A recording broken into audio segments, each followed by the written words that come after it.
Hello, good morning, everyone. Actually, afternoon for me. Or to eat an orange, talk with you, and go through these one-turn videos, which I like to do. I think the one-turn videos are pretty good. I enjoy watching my own one-turn videos more than I enjoy watching even my Seven Wonders duel. One turn in Kahuna. Here we go. So, um, Kahuna is a game where you've got to own the most islands.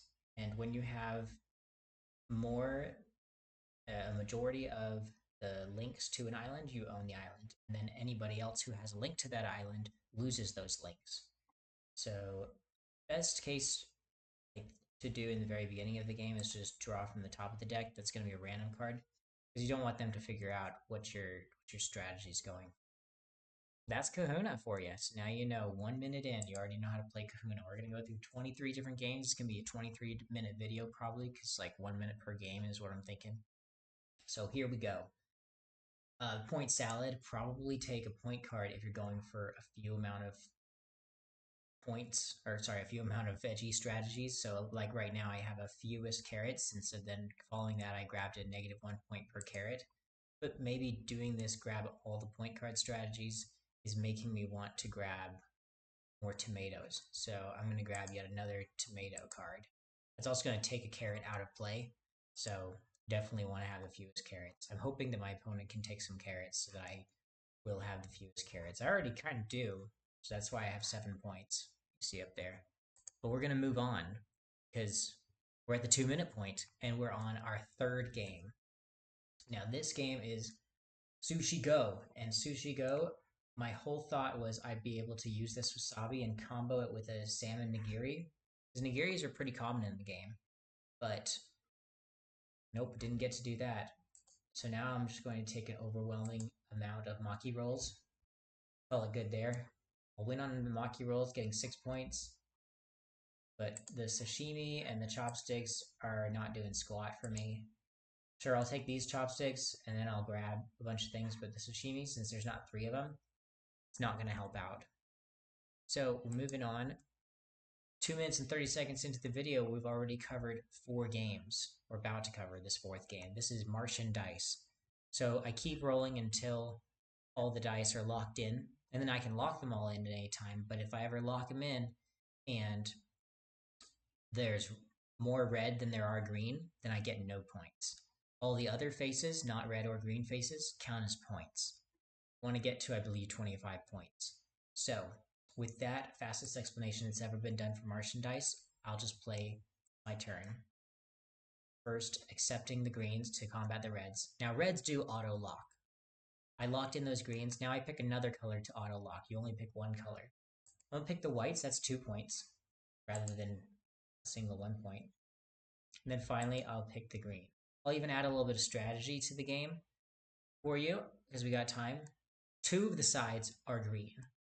1 of the sides for each of the point colors. So now, if you're counting, that's 5 sides so far, and now 1 more side left is the red. So that means there's 2 greens per red. You can afford to not take all those greens, and then maybe later get enough greens to overcome all the reds you'll roll. Sure, but we're at 4 minutes in, and we're covering another game. We're down to only 21 tables left. This is a marathon of different games that we're going to play today, all with short explanations on how to play them so that you can play them yourself. Now, this is what is this? This is It's a Wonderful World.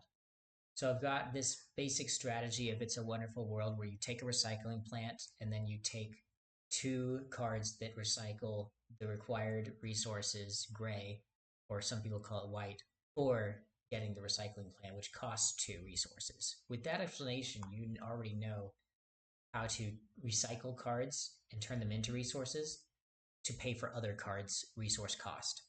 See, that cost 2. So you understand It's a Wonderful World, but now what to do on this one short little turn?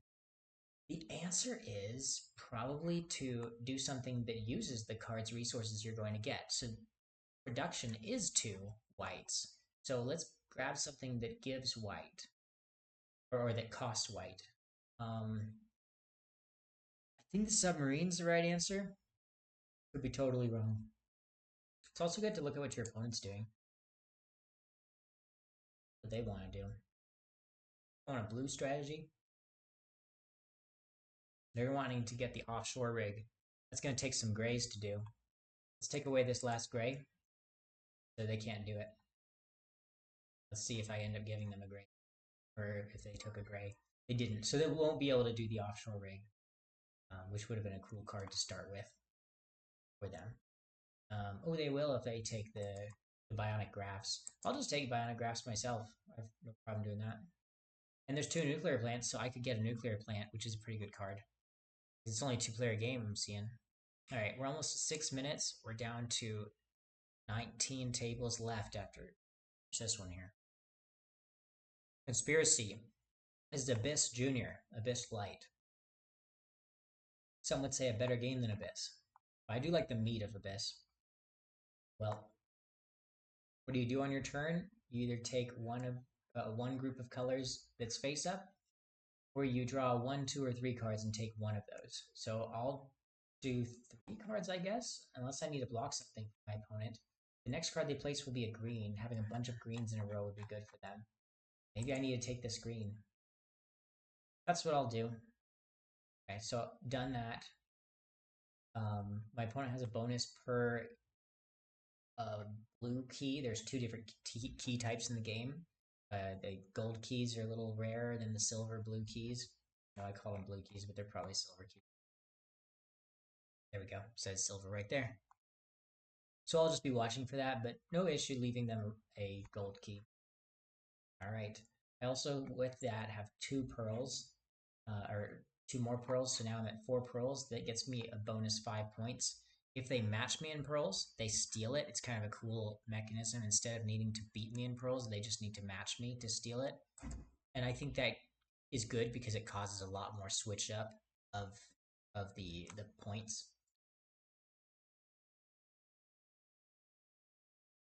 Ouch.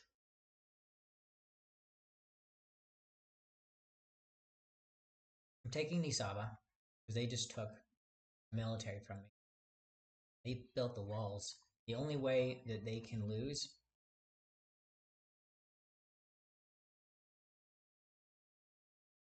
I want to do.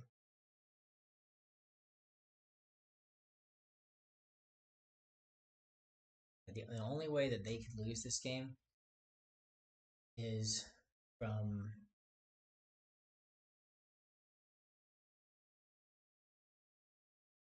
politics or military. And if you're a watcher of this channel, you know I love this game, Seven Wonders Duel. This has both expansions.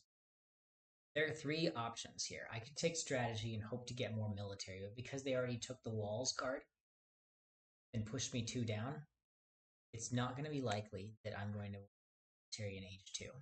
Just not. I take strategy and I get lucky enough to use Mausoleum to take one of these, so that's 2 shields.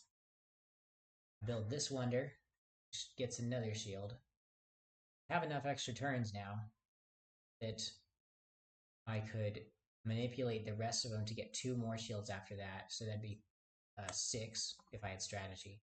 So 1, 2, 3, 4, 5, 6, 7, 8, 9. That's not enough to end it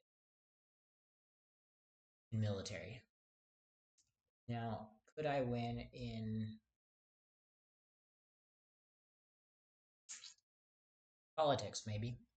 Can't win in points because my opponent has 5 of 6 symbols. They need 1 more symbol to win, and that's going to come in the very beginning of H1.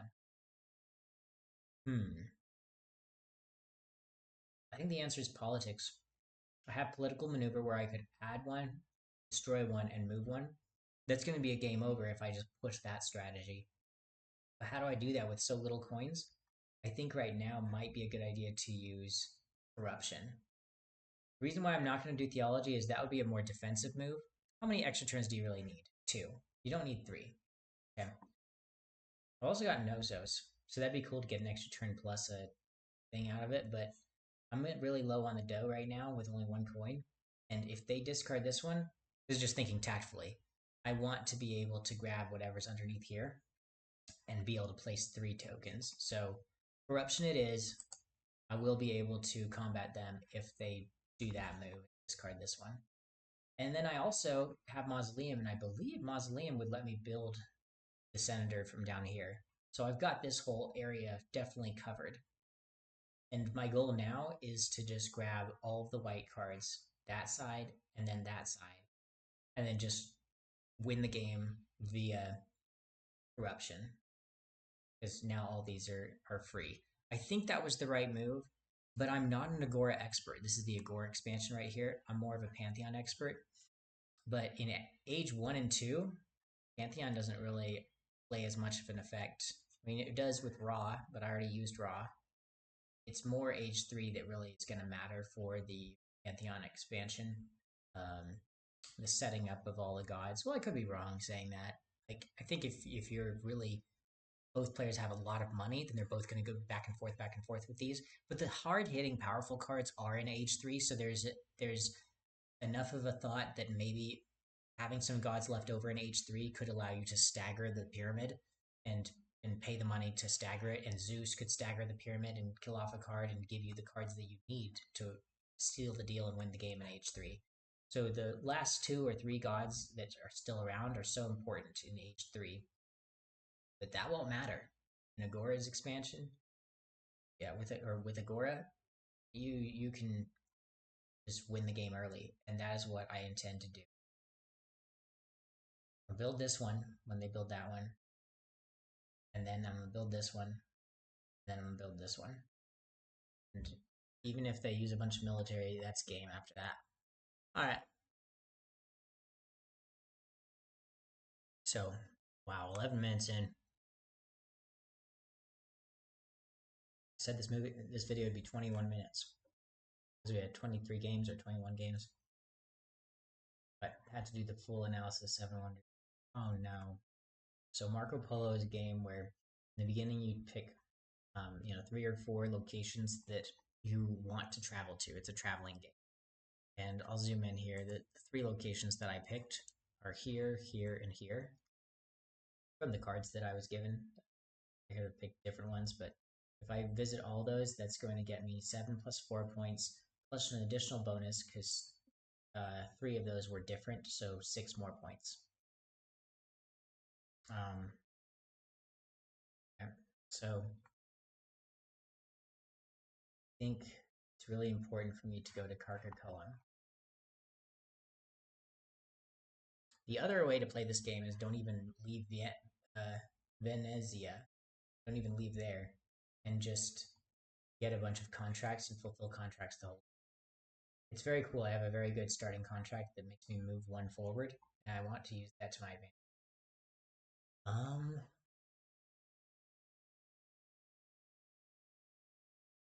This is the best small trading house to get. I want to get there. This is absolutely useless here because it just moves you 1 space, and there's no city 1 space away. The top part of each of these towns is a one-time effect. My opponent just took that one-time effect. Very sad about that. And then in the future, they can continually use this effect by using dice. Beautiful game. They've already taken the.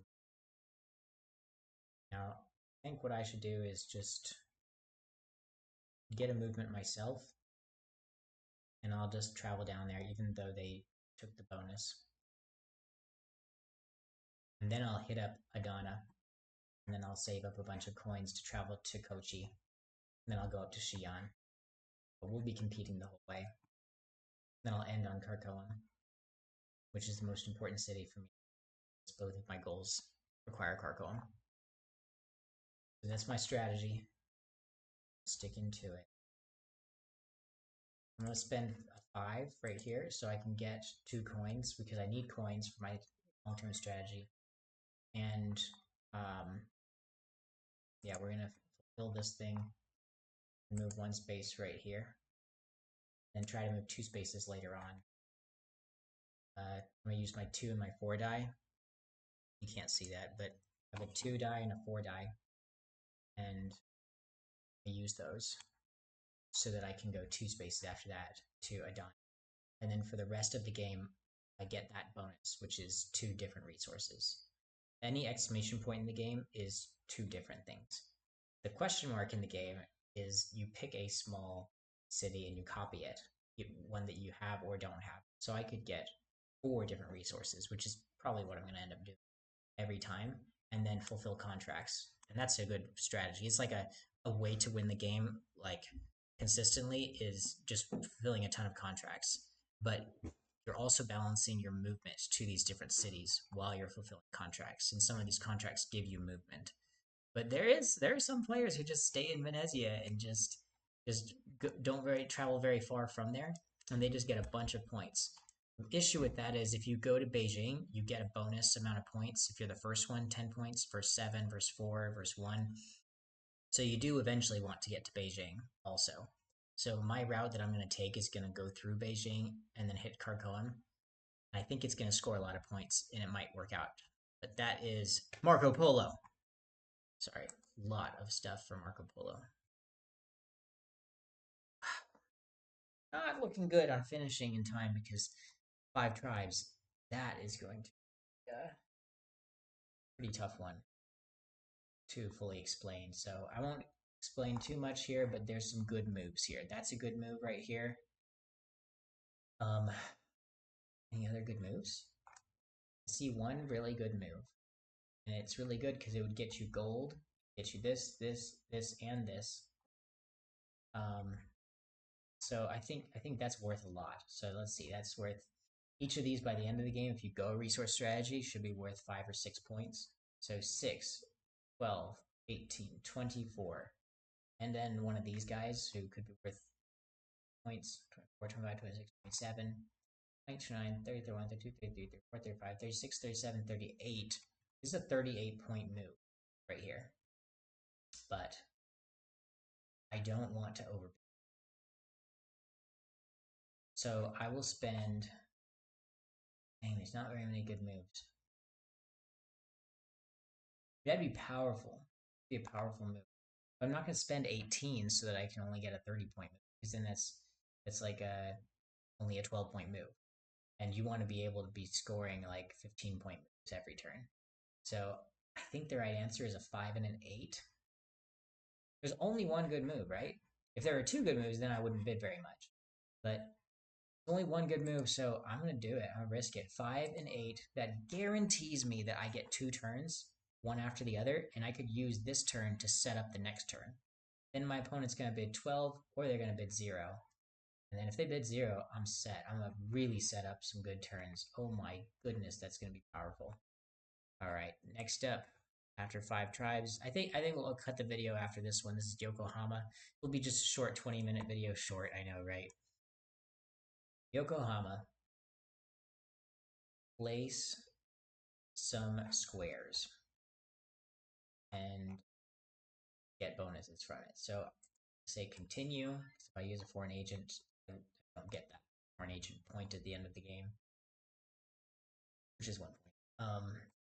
I have the technology that lets me place 4 out as long as all of them are on different locations.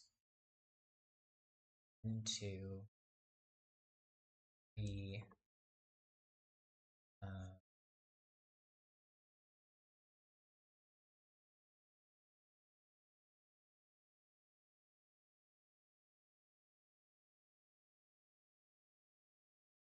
I need more money. But if I put it right here, I'd have to pay a coin. I'm not gonna do that. 1, 2, 3, 4. There, I guess. Per area. I'll travel to here. And then I'm going to turn in some of my customs. 2 customs is all I can do. That will give me 2 people to my opponent's 2 people. And the tiebreaker is whoever has the highest people, or the highest person. And I have the highest person. Don't believe me, I'll show you. Oh, also it lets me take something from my warehouse, so I'll do that real quick. Sure, we'll take a shop.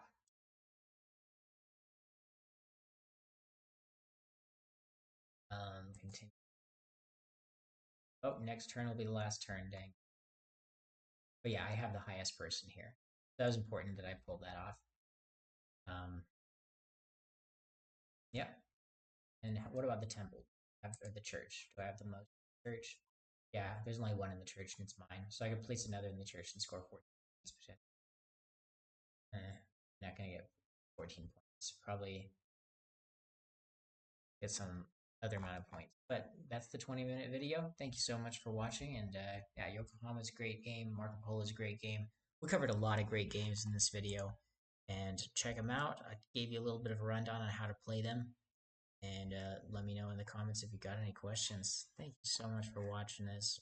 Subscribe, like, and take care.